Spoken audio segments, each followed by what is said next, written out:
Meaning of half-witted. Half-witted.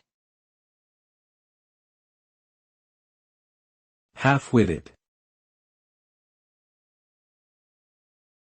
Half-witted. Half-witted. Half-witted is an adjective used to describe someone who is foolish or lacks intelligence.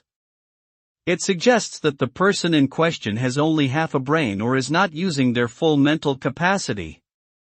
People who are half-witted may have trouble understanding complex concepts or making rational decisions.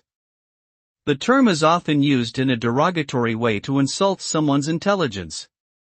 While it may seem like a harmless insult, using the term half-witted can be hurtful and perpetuate negative stereotypes about people with intellectual disabilities.